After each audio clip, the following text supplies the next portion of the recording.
우리 기독교 원력에 하면 오늘은 소위 대강절 첫 주일입니다. 예수님이 오시기 전 4주간, 즉 그리스도의 성탄절, 크리스마스 전 4주간 동안 예수님의 성탄과 또 다시 오실 그 예수 그리스도의 재림에 대한 사모함으로 지키는 교회력의 절기가 바로 이 대강절인데요. 대강절은 다른 말로 대림절 혹은 강림절 이렇게도 불리죠.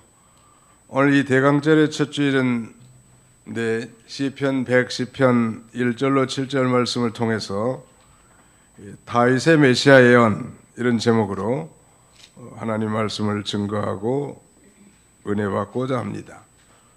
대강절이라고 해서 대강 지키는 절기가 결코 아니고, 이 대자라는 건 기다릴 대자, 강자는 내릴 강자, 마디절자 이렇게 되어 있는데요. 이 내릴 강자라는 건 예수님의 초림과 재림을 가리키겠죠. 하늘에서 내려오신 분, 또 장차 구름을 타고 내려오실 분, 그분을 우리가 기다리고 사모하는 것이고, 동시에 이미 오신 2000년 전에 오신 예수 그리스도의 탄생을 기뻐하고 감사하는 그런 절기라고 할 수 있겠습니다.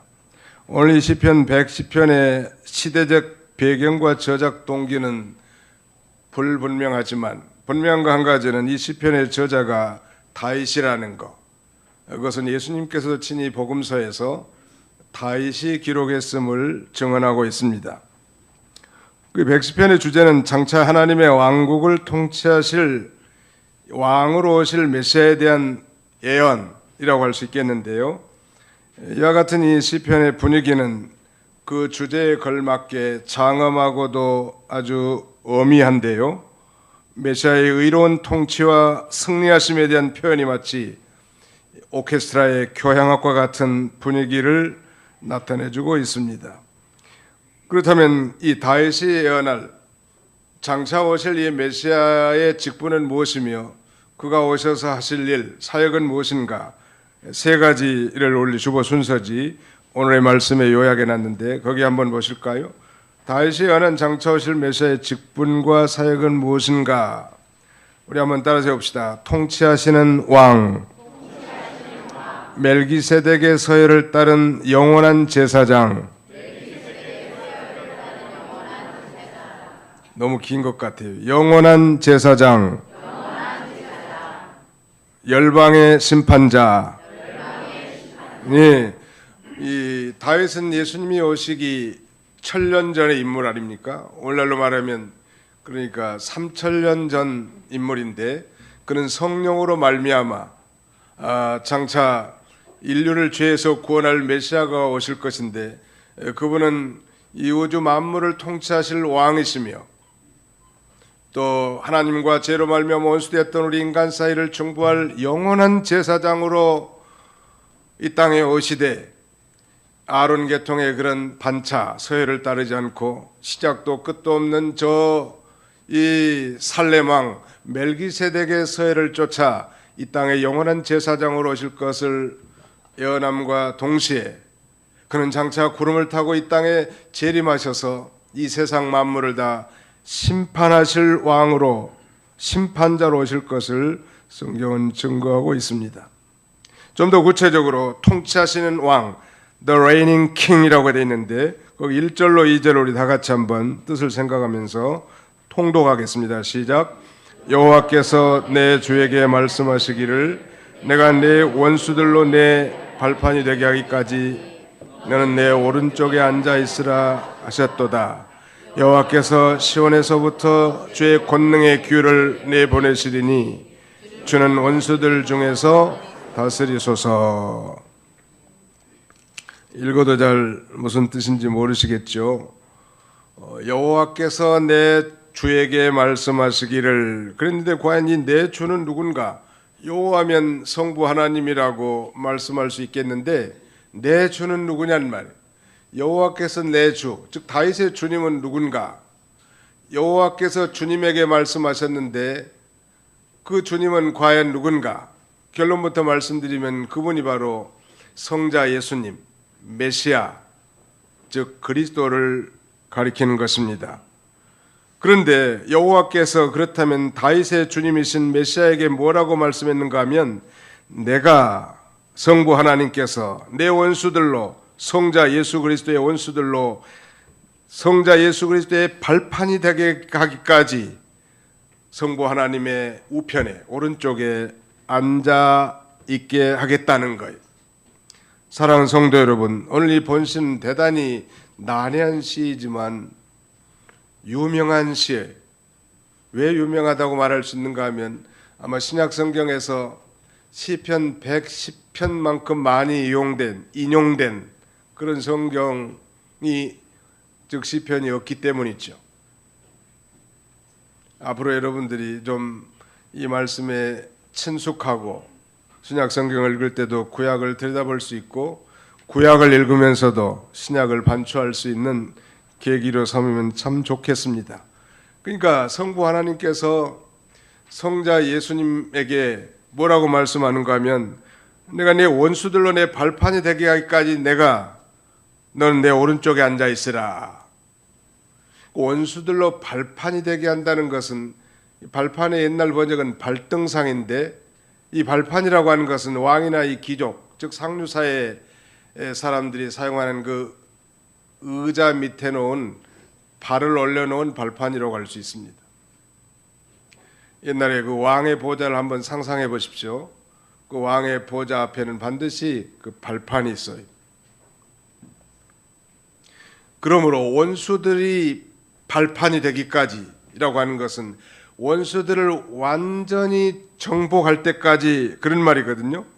옛날에 왕들이 전쟁에서 승리한 다음에는 이 패전국의 왕의 목을 발로 받게 했다고 했고 우리 성경 여호수아 10장 24절에도 여호수아가 소위 아도니세덱 아모리 왕의 5대 연합국을 다 점령하고 그 왕들을 말하자면 족장들로 하여금 목을 밟게 합니다. 그러므로 내 원수들로 발판이 되게 한다는 것은 그 원수들을 완전하게 진멸하고 정복하게 할 때까지 성부 하나님의 보좌 우편에 있게 하겠다는 것. 이해가 좀 되시나요? 이해가 좀 안 된 사람들은 경청할 필요가 있다고. 사랑하는 성도 여러분, 다윗은 이 약 1000년 후에 자기 기준으로 약 1000년 후에 오실 이 그리스도가 십자가와 부활을 통하여 구속을 성취하시고 그리고 예수님께서는 이제 십자가상에서 다 이루었다. 구속 성취의 선포, 구원의 완성을 선포하시지 않습니까? 다시 말씀드리면 그리스도께서 죄와 사망을 가지고 왕 노릇하는 저 마귀의 머리를 깨뜨리시고 마귀와 그의 하순인들을 다 멸절하여 저 영원한 불못에 던져질 때까지 하나님 보좌 우편에 앉아 계시게 하겠다는 것입니다. 자, 우리 한 군데 한번 성경을 한번 더 읽어봅시다. 히브리서 제10장 12절로 13절. 히브리서 제10장 12절로 13절을 찾아서 같이 한번 통독하겠습니다. 신약성경 히브리서 제10장 12절로 13절. 같이 읽습니다. 시작. 오직 그리스도는 죄를 위하여 한 영원한 제사를 드리시고 하나님 우편에 앉으사 그 후에 자기 원수들을 자기 발등상이 되게 하실 때까지 기다리시나니. 사랑하는 성도 여러분, 예수님은 인간의 몸을 입고 이 땅에 오셔서 만고만대의 모든 택한 백성들의 죄를 짊어지시고 영원한 속죄를 이루시지 않습니까? 3일 만에 부활하셔서 이제 승천하시고 지금은 하나님 보좌 우편에 앉아 계시면서 여전히 세상 만물을 다스리시고 통치하시는 왕으로 계시다는 거예요. 그 왕권을 누가 줬는가? 그게 바로 성부 하나님이 주신 거예요. 그래서 오늘 시편 110편 2절에는 여호와께서 시온에서부터 주의 권능의 규를 내보내시리니 주는 원수들 중에서 다스리소서. 이 주의 권능의 규, 옛날 성경은 홀이라고 되어 있습니다. 주의 권능의 홀을 시온에서 좌정에 계시는 성부 하나님께서 성자 예수님에게 소위 이 말하자면 세상을 다스릴 왕권을 주셨음을 이렇게 표현한 것입니다. 여호와께서 시온에서부터 주의 권능의 귤을 내보내셨는데 주는 원수들 중에서 다스리소서, 그렇게 말씀하고 있습니다.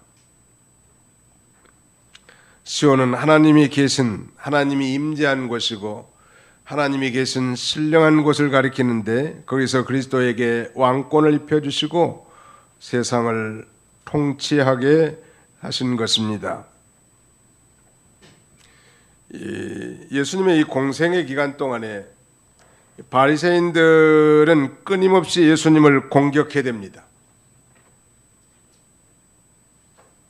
왜 그렇게 예수님을 영접하지 못하고 이 바리새인들과 많은 대부분의 유대인들은 예수님을 공격해 댔을까? 그건 바로 예수님을 소위 자기들이 기다리는 메시아로 받아들이지 못했기 때문이죠. 그래서 예수님께서는 하루는 이 바리새인들이 모였을 때 그들에게 질문합니다. 너희는 그리스도에 대하여 어떻게 생각하느냐? 누구의 자손이냐 그리스도가? 라고 이런 질문하니까 거기에 대해서 그들은 서슴없이 다윗의 자손입니다. He is son of David. 다윗의 자손이라고 아주 거침없이 이렇게 자신감 넘치게 대답합니다. 이렇게 대답하는 그들 향해서 예수님께서는 오늘 시편 110편 1절 이 말씀을 인용하면서 그들에게 친절하게 설명해 주는데, 그렇게 설명해 준 이유는 예수님이 과연 내가 어떤 존재인지를 바로 깨닫도록, 즉 이해하도록 가르쳐 주는 것이죠. 자, 거기 한번 읽어봅시다. 마태복음 22장 41절부터 46절까지 한번 읽어주세요. 마태복음 제22장 41절로 46절까지 읽으시기 바랍니다. 22장 41절. 바리새인들이 모였을 때에 예수께서 그들에게 물으시되 너희는 그리스도에 대하여 어떻게 생각하느냐? 누구의 자손이냐? 대답하되 다윗의 자손이니이다. 이르시되 그러면 다윗이 성령에 감동되어 어찌 그리스도를 주라 칭하여 말하되 주께서 내 주께 이르시되 내가 내 원수를 내 발 아래에 둘 때까지 내 우편에 앉아 있으라 하셨도다 하였느냐? 다윗이 그리스도를 주라 칭하였은즉 어찌 그의 자손이 되겠느냐 하시니 한마디도 능히 대답하는 자가 없고 그날부터 감히 그에게 묻는 자도 없더라. 예, 다윗이 성령에 감동돼 가지고 그리스도를 주라고 칭하잖아요. 앞에 있는 말하자면 여호와께서 내 주에게 말씀하시기를. 그러니까 이 유대인들, 바리새인들 포함한 유대인들은 도대체 이해하지 못하는 거예요. 단순히 자기들이 기다리는 메시아는 이 다윗의 자손으로 온다는 걸 확신했지만 그 다윗의 자손으로 오실 그 예수 그리스도가 어떤 분인지, 소위 기독론에 대한 무지함을 가지고 있었던 것입니다. 좀 더 쉽게 말씀드린다면 오늘 우리는 너무나 더 잘 알지요. 주일학생들까지도 알 수 있는 것입니다. 예수님은 혈통적으로, 육신적으로는 다윗의 혈통을 빌어서 이렇게 왔지만은 성결의 영으로는 이 주님으로, 다윗의 주님이시고 세계 만민의 주님으로 이 땅에 오셨단 말. 그런데 유대인들과 대부분의 바리새인들은 예수님이 다윗의 자손으로 왔다고 하는 그런 관념론적 이해는 충분히 가지고 있지만 다윗의 혈통으로 오신 그 예수님의 그 신성은 믿지 못한 거예요. 그래서 예수님을 죽이려고 하고 예수님을 소위 딜레마에 빠뜨리려고 한 것입니다. 진정한 이 기독론에 대한 이해를 알 수 없었죠. 예수님은 완전한 사람이면서 또 완전한 하나님으로 이 땅에 오셨는데 혈통적으로는 다윗의 혈통을 빌어왔지만 성결의 영으로는 바로 다윗의 주님이시고 오늘 저와 여러분들의 주님으로 이 땅에 오신 거란 말.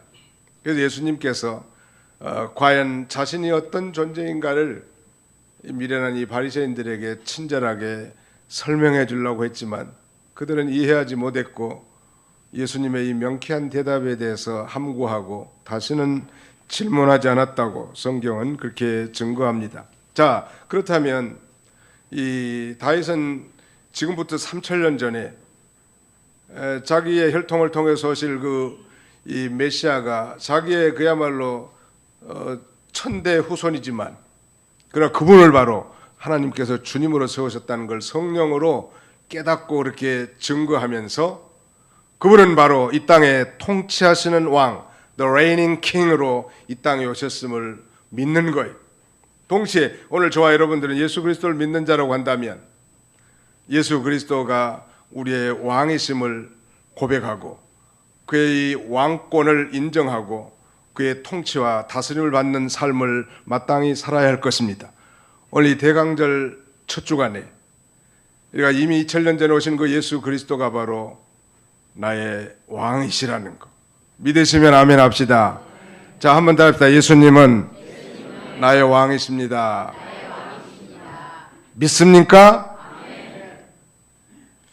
어느 날 예수님께서 가이사랴 빌립보에서 제자들에게 질문합니다. 사람들이 나를 누구라고 하더냐? 어떤 이는 뭐 세례 요한, 어떤 이는 뭐 엘리야, 어떤 이는 에레미야나 혹은 뭐 다른 선지자 중에 하나라 하더이다. 이렇게 대답해요. 다 틀린 대답이 있죠. 그때 사람들은 그렇게 말했지만 그러면 너희는 나를 누구라 하느냐? 예수님이 직설적으로 질문하지요. 너희는 나를 누구라 하느냐? 그때 수사도인 베드로가 이렇게 대답합니다. 주는 그리스도시요 살아계신 하나님의 아들이시니다. You are the Christ, the Son of living God. You are the Christ. 당신은 그리스도이십니다. You are the Christ, Messiah, the Son of living God. 살아계신 하나님의 아들이십니다. 그때 예수님께서 바요나 시몬아, 요나의 아들 시몬아, 내가 복이 있도다. 이를 내게 알게 하는 이는 혈육이 아니요 하늘에 계신 내 아버지시니라 그랬는데 베드로가 고백한 당신은 내 앞에서 에게 지금 질문한 당신은 그리스도이십니다. 이 말은 그리스도란 기름 부음 받은 자란 뜻이고 구약시대 기름 부음 받은 자의 세 직분은 첫째가 왕이요 두 번째는 제사장 세 번째는 선지자는 말. 그러므로 베드로의 이 고백은 당신은 나의 왕이십니다. 이런 고백이에요. 다시 한번 답합시다. 예수님은 나의 왕이십니다. 그러므로 예수님을 왕으로 삼고 나간 성도라면 이제는 자기가 왕으로 사는 것이 아니라 예수님의 통치와 다스림을 받는 삶을 살아야 할 것입니다. 그것이 진정한 그리스도인. 우리 그리스도인이라고 해도 두 종류로 나눠 생각할 수 있는데 하나는 이 소명자로서의 사는 삶,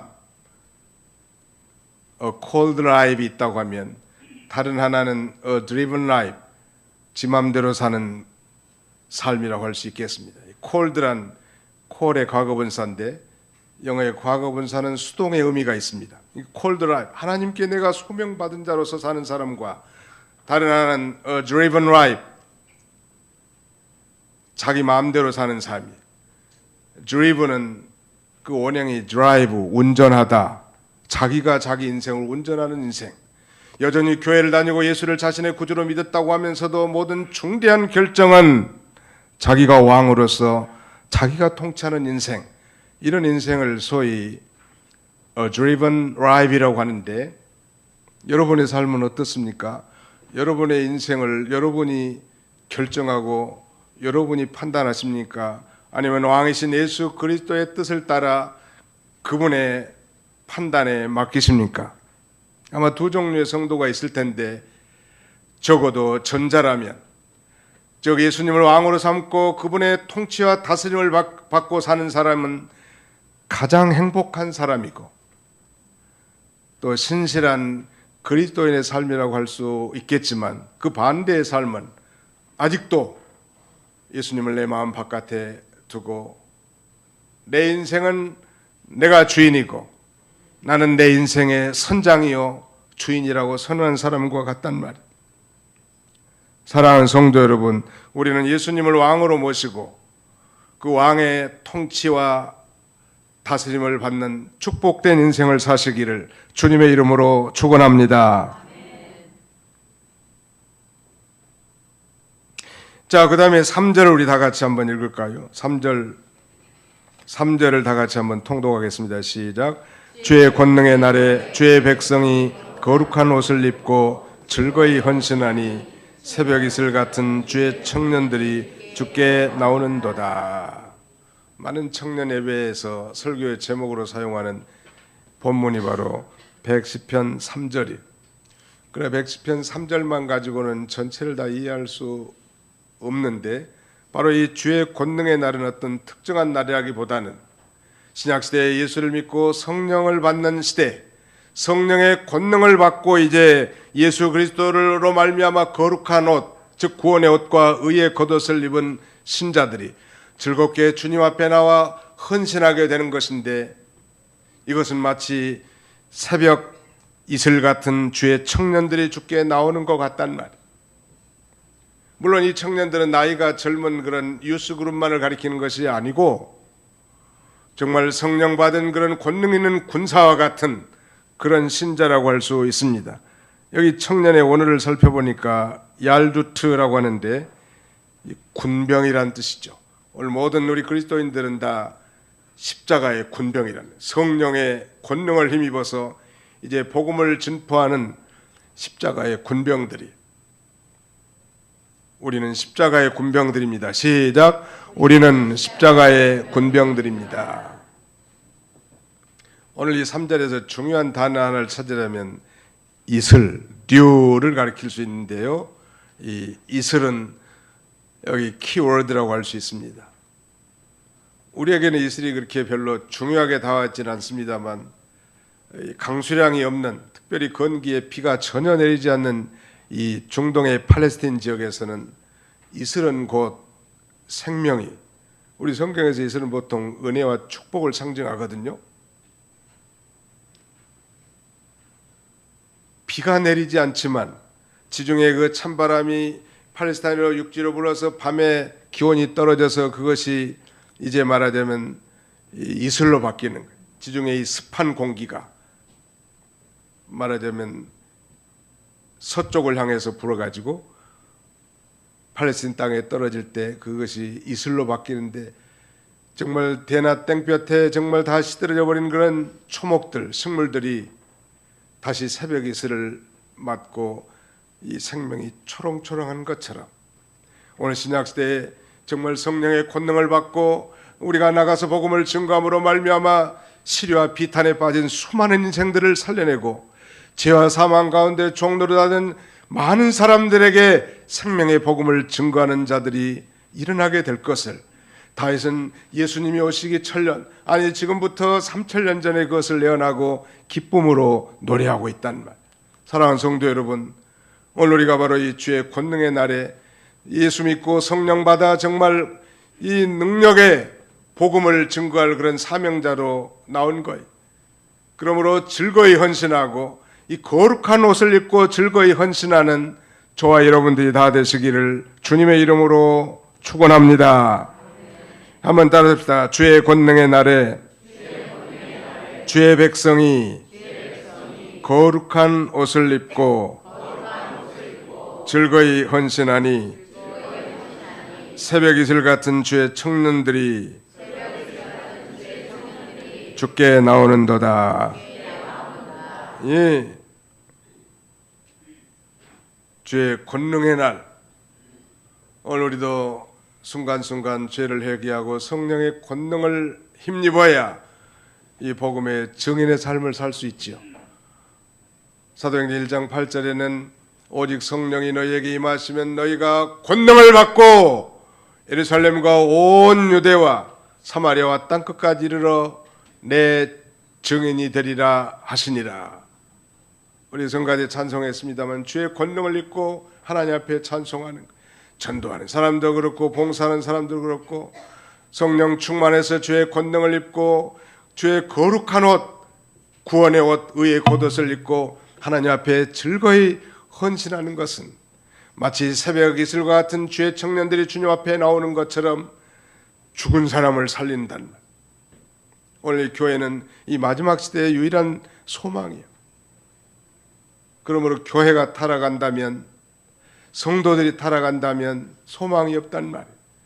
우리가 날마다 성령 충만한 권능을 힘입어서 우상을 섬기며 죄에 실험하는 많은 인생들, 하나님도 모르고 죄가 무엇인지도 모르고 인생에 사는 목적도 모르는 많은 생명들에게 이 생명의 복음을 증거함으로 저들을 살리는 새벽 이슬과 같은 그런 사명이 우리에게 있다는 거예요.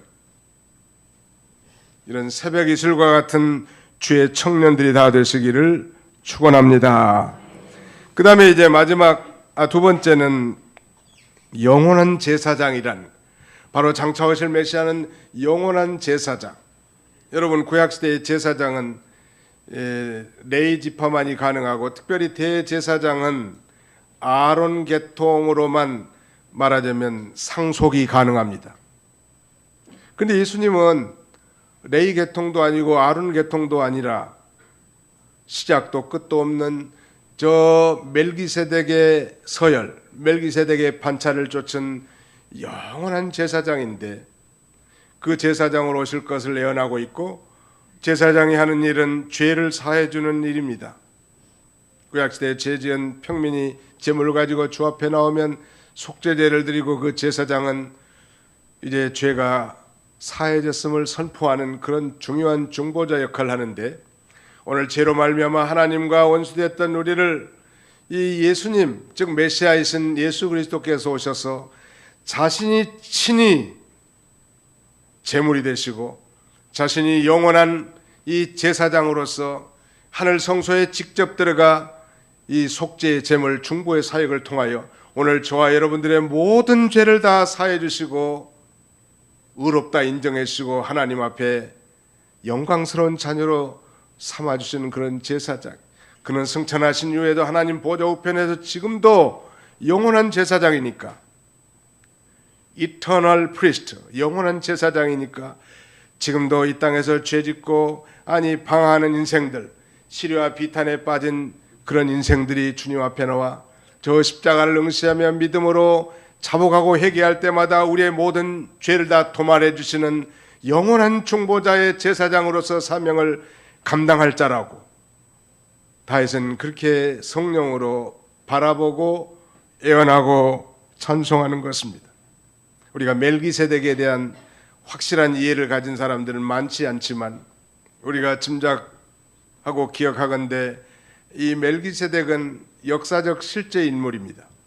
그는 아브라함 시대에 살았던 살렘이라고 하는 나라에, 살렘이라고 하는 도시의 왕이면서 제사장을 겸직한 두 개의 직분을 가진 그런 실제 인물인데, 아브라함이 그돌라오멜의 연합국을 다 물리치고 돌아왔을 때 아브라함에게 10분의 1, 즉 11조를 받으시고 아브라함을 축복 기도해 준 그야말로 뜬금없는 그런 제사장.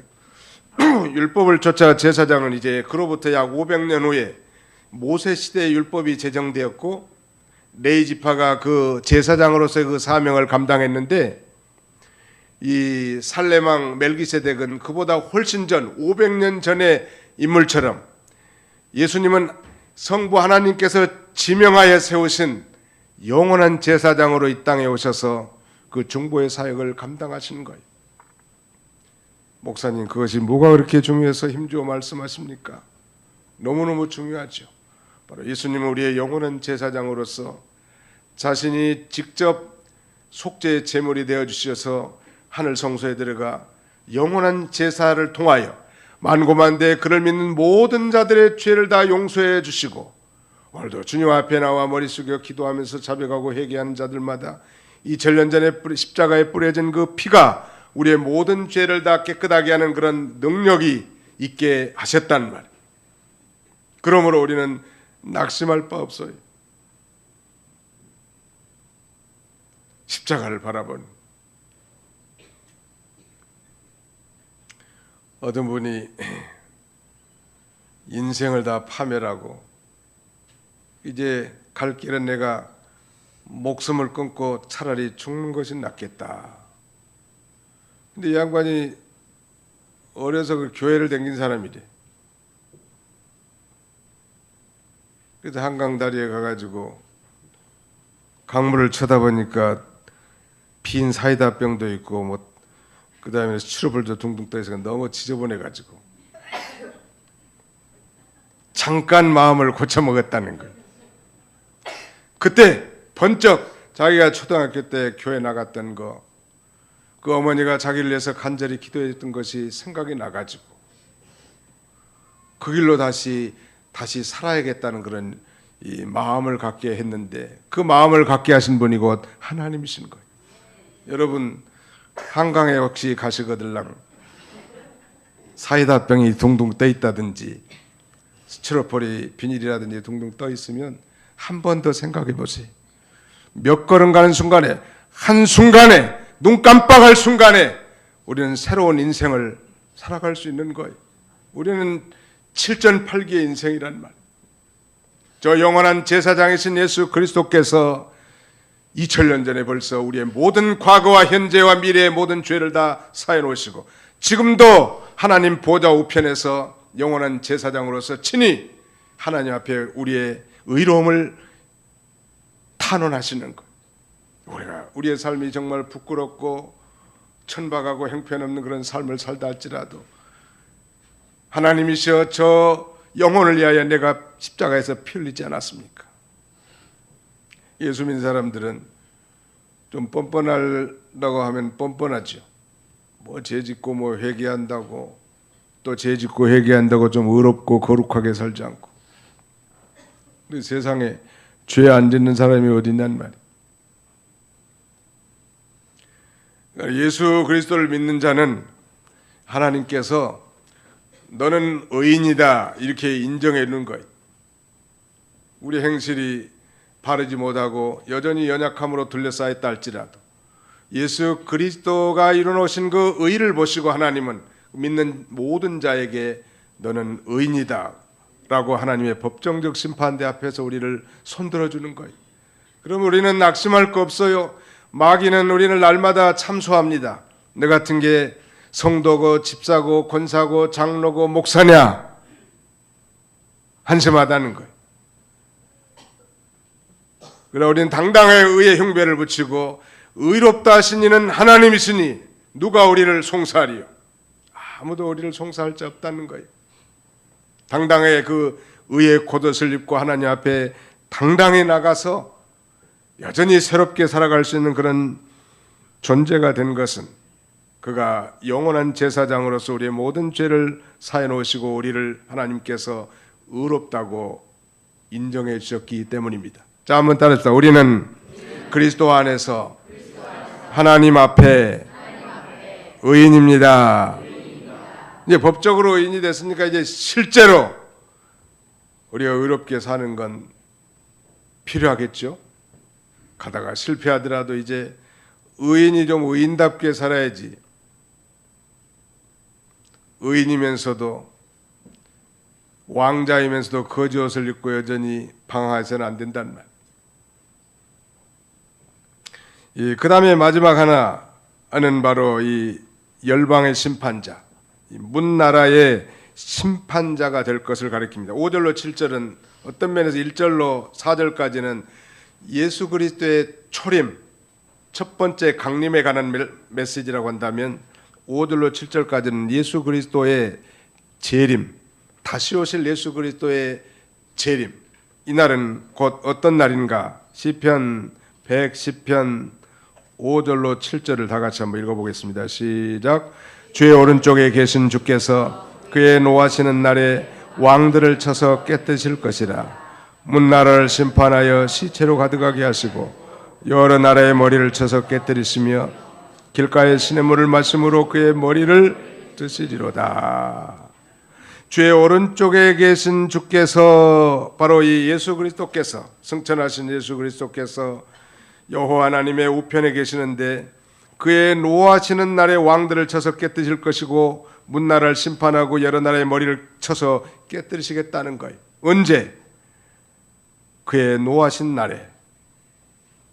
이 주의 노하시는 날, 이 날은 곧 심판 날이고 그날은 곧 예수 그리스도의 재림의 날입니다. 영어 성경의 표현은 in the day of his wrath, 그의 진노의 날에.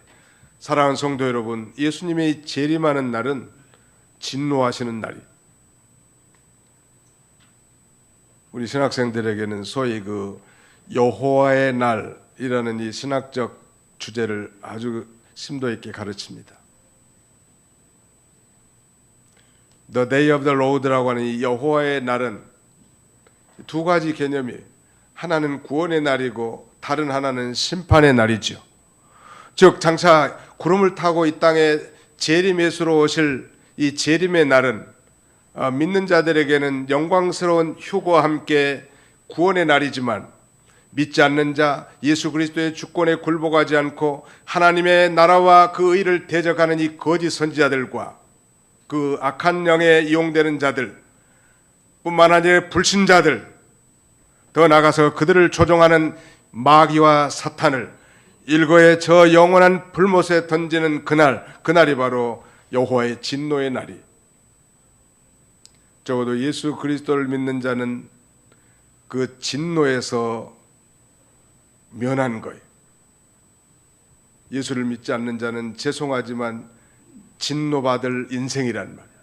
그 모든 진노 가운데서 우리를 예수 그리스도를 통해서 구원해 주셨고, 그러므로 믿는 자는 이제 저 영원한 지옥에 떨어지지 않고 영원한 천국에 들어갈 수 있는 이 축복에 참여한 것이고, 얼마나 철두철미하게 심판하는가 하면 그 7절에 보시니까 길가에 시냇물을 마심으로 그의 머리를 드시리로다.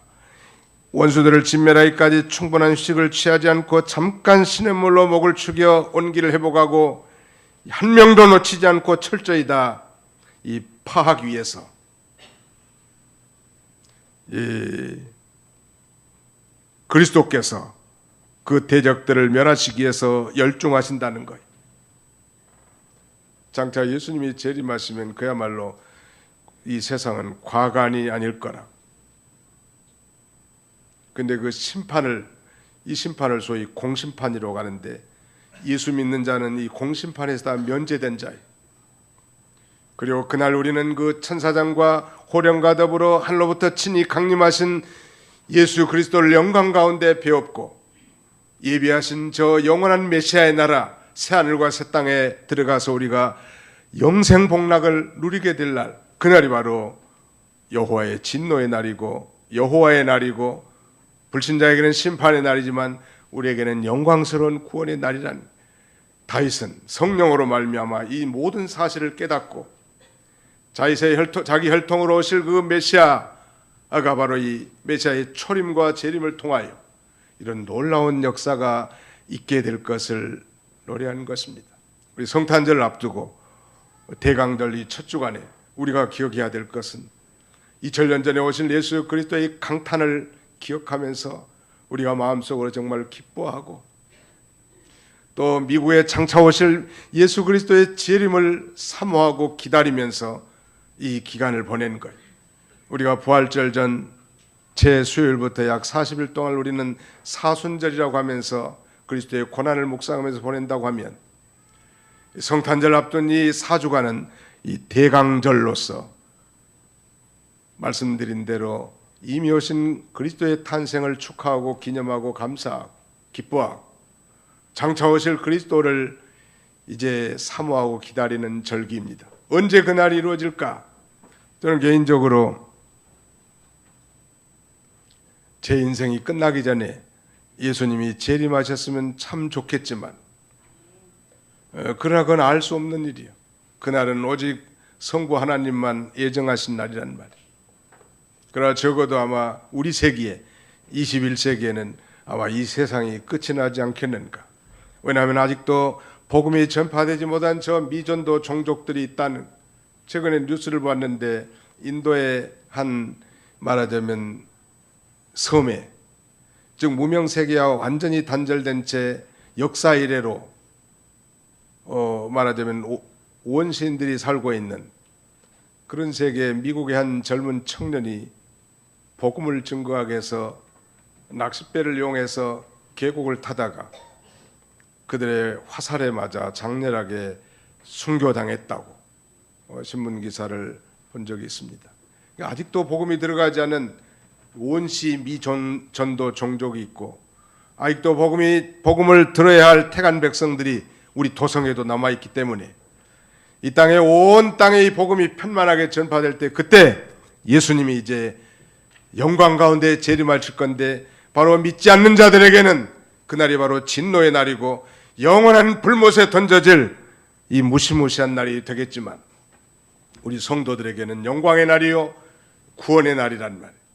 우리가 이 날을 사모하면서 이 대강절 기간 동안에 참으로 내가 구원받았음을 기뻐하고 하나님 앞에 영광 돌리는 복된 대강절의 기간이 다 되시기를 주님의 이름으로 축원합니다. 기도하십시다. 영광 중에 홀로 살아계셔서 우리 모든 인생들의 생사복을 주관하시는 전능하신 우리 아버지 하나님, 오늘도 이 거룩한 성일을 예비하시고 원근각지에서 사랑하는 성도들을 불러 모으시고 이제 예수 그리스도의 성탄절을 4주 앞두고 대강절 첫 주간에 다윗의 이 메시아 예언을 통하여, 그는 우리보다 무려 3000년 전의 인물이지만 성령으로 말미암아 장차 오실 메시아가 어떤 인물이며 그의 직임과 사역이 어떨 것인가를 깨닫고 노래하고 찬송했던 것처럼, 우리는 그 시편을 통하여 해석하고 성령으로 깨닫고 우리도 그 은혜에 참여하고자 하오니, 자비로우신 아버지 하나님, 우리 인생이 정말 여호와 하나님을 왕으로 모시고, 즉 예수 그리스도를 나의 왕으로 모시고 그분의 통치와 타선을 받는 복된 인생을 살게 해주시고, 멜기세덱의 반차를 쫓아 영원한 제사장으로 오신 그 예수 그리스도로 말미암아 사제의 선포를 받고 사제의 감격 속에서 사는 저희들이 되게 해주시고, 날마다 우리가 죄 가운데 허덕이고 연약한 환경에 둘러싸여 있지만 주님의 앞에 나와 저 십자가를 바라보고 잡아가고 회개할 때마다 영원한 중보자이신 제사장이신 예수 그리스도의 이 중보 사역을 믿고 자백하고 회개한 제마다 이 사제의 은총에 대한 자유함을 누리며 살아갈 수 있는 저희들이 되도록 우리 아버지 하나님을 베풀어 주시기를 원합니다.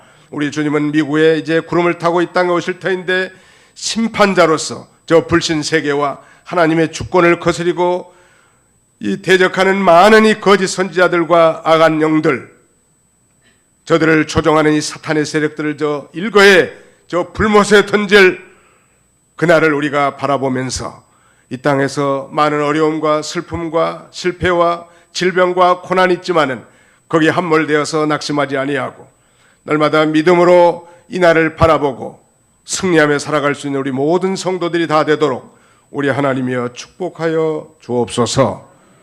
예수님의 이름으로 기도하옵나이다. 아멘.